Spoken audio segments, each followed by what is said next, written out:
Is Ryder live or what's happened to him? Testing. No, but fuck me. Okay, seems like that sounds working. Stevie and them got Alright, let's get started. They're going to be finished, bro.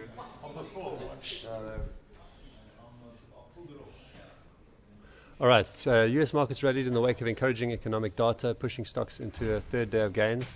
They didn't do much from our close, I think down a couple of points from our close, but still another strong day, and US futures up another 3 points this morning. New York Fed President William Dudley said that the Fed's asset purchases would not depend on calendar dates but on the economic outlook, which remained unclear. I think that's pretty much more of the same from the Fed. Asian stocks are trading higher led by Japanese stocks. They're advancing on early signs of success due to Abenomics. You can see a big day out of Japan, 3.5%, and most of Asia taking a lead from them. So I think the world, well, Asia and the world are really looking at Japanese data to see if these Abenomics are working. And data out of Japan paints a mostly strong picture with industrial output and housing starts showing strong growth. We'll have a look at that now. Corporate action today, ex-div, we've got Ilovo, the Fashini Group, $2.70, and AIP, that's X on Monday.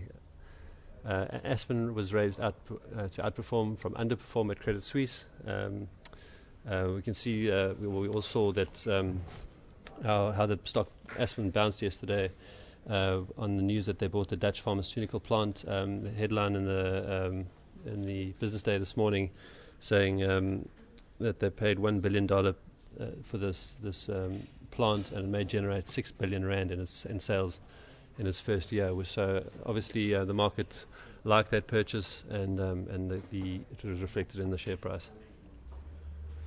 Right, a lot out this morning.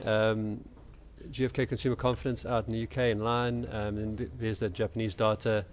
Jobless rate was a little bit worse, but everything else was pretty much in line or better. CPI ex fresh food in line. Industrial production much better, 2% and compared to 0.2% estimated. And then housing starts 14.5% compared to an estimate of 6.1%, which is very good. Nationwide house prices in the UK a slight miss. German retail sales 0.4 compared to 0.2. And apparently they also revised the previous number up, so it's almost a double boost for German retail sales. SA M3 money supply a little bit better, private sector credit better. Then coming out later on this morning, we've got business confidence out of Italy and CPI out of Italy, German CPI at 2, SA trade balance at 2, expected there minus 12 billion. So we'll watch that one for the rand. Then at 3:45 we got Chicago Purchasing Managers Index and University of Michigan Confidence. Right, let's have a look at a couple of charts. First one let's have a look at is the Aussie. So a few days ago we made this bounce from 33,300. We've bounced 1,200 points from there. It hasn't been an easy bounce. There's been some heavy selling in the Aussie pretty much the whole way up. The whole 1,200 points. We were pretty much trading in reverse territory, which means there was a big seller causing reverse arbitrage in our market, keeping our stocks from really moving to the upside. If we have a look at the 30-minute chart here, we can see an interesting little level here at around 34,700 and call it 34,705 more or less. I think if we can get up there today, which is quite possible, we've got unit trust closeout today, might cause a bit of a push in some of our bigger stocks. Then we've got a nice little pattern here to move sharply higher. If we measure the pattern up, we're looking at more or less another, call it 1,500 points. So we're looking to get nicely sort of towards that 30, between 35 sort of 600 level and 36,000 as a possible upside over the next few weeks, as long as the world markets can remain stable. Right, let's have a look at First Rand. First Rand is sort of one of my favorites at the moment as far as chart setups go. So I'm going to start on a weekly. Let's go weekly. We can see how big this level was that it bounced from. We had a few tests there in 2007, came back and tested there mid 2012, around this 26 level. 26 tested again now and survived that level. On the weekly, we had a nice big weekly reversal. If we go back to a daily chart, we can see how important this sort of this level between 28 and 28.20 was that it tested yesterday. Big seller in the morning, buyer took over at the end of the day, helped by strong US markets, and the stock closed up sort of 28.80, which was quite a bullish close. Project this target up. We're looking at a target into the 30s. There's quite a big inflection point here at 30, which we can see. So I think our first target for First Rand is for the immediate term is around 30 Rand, which gives us a little bit of upside here if we're trading intraday and even in CFDs. All right, let's have a look at this is the chart that I sent around the office yesterday. A little bit of a bearish chart for platinum. When I say a little bit of bearish, I mean very bearish. This is a 10-year weekly. You can see we've had multiple tests of this 1400 level. We eventually broke down. In the last 2 weeks, we've broken down below that level. I would say that the first downside target that we can project is about 330 points lower than this, which gives us a target of about 1,050 points. If we project this the higher level, we're looking somewhere around $900. So pretty bearish for platinum. If we have a look at Amplats as an example, the same chart, we've got a breakdown from this 360 level. This is a wide channel. It's projecting a much lower target. I'm not going to project this down because that'll put us into negative territory. But if we project this bounce we had to 500 from 360, that's 140. We're looking sort of in the very low 200s as our first target. Let's go into the daily chart here.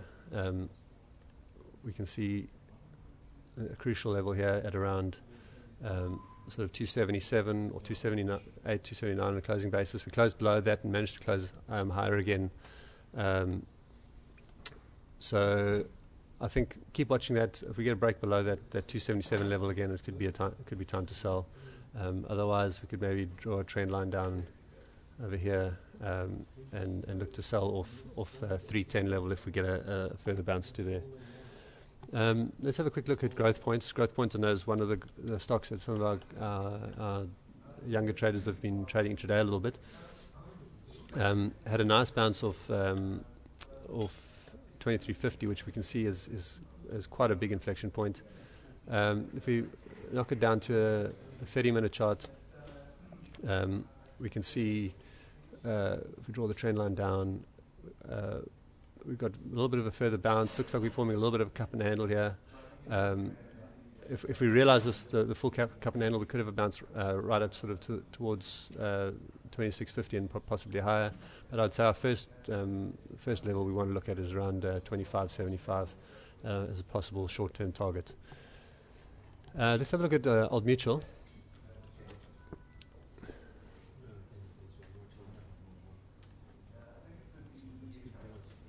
Okay, Old Mutual managed to hold this sort of 27 level. It closed below there one day and then bounced off there. Yesterday came under a little bit of pressure with a stronger rand, but still one of the ones I like. Still got a reversal off this level. I'm not sure if we're going to be forming a little bit of a head and shoulders here, but that's a couple of months out to see how that forms. I would say our first target here is to the top of the left shoulders around 29. I would say is quite a realistic target. Another sort of level 28.20 would be another sort of inflection point that I would look to aim towards. And then last stock, let's show that Aspen. You can see how it rocketed up on that news. That's a very bullish chart. It's broken away from its potential sort of head and shoulders breakdown. And I would say, it's probably not too late to get into this one. And I'd say there's probably at least targeted 220. We had that upgrade. They really like this purchase. And possibly higher. If we draw let's draw a trend line on the top. I would say we've got much higher targets, possibly to 240 would be our first upside target for the medium term. And then let's have a quick look. Last one while we're in the medical sector. We've got GlaxoSmithKline, broken down from a perfectly symmetrical head and shoulders. Had a nice bounce recently with the market. I would say if we get a reversal off the 1670 level, possibly below 1650, I would say that's a very high probability short. But if we don't and it continues upwards, then obviously you would want to leave it alone. So if you're trading the UK I would say this is a very good one to watch. If we get a nice reversal off this level or a little bit higher, I would say it's a very high probability short. And that's all for today, guys. Good luck in your trading.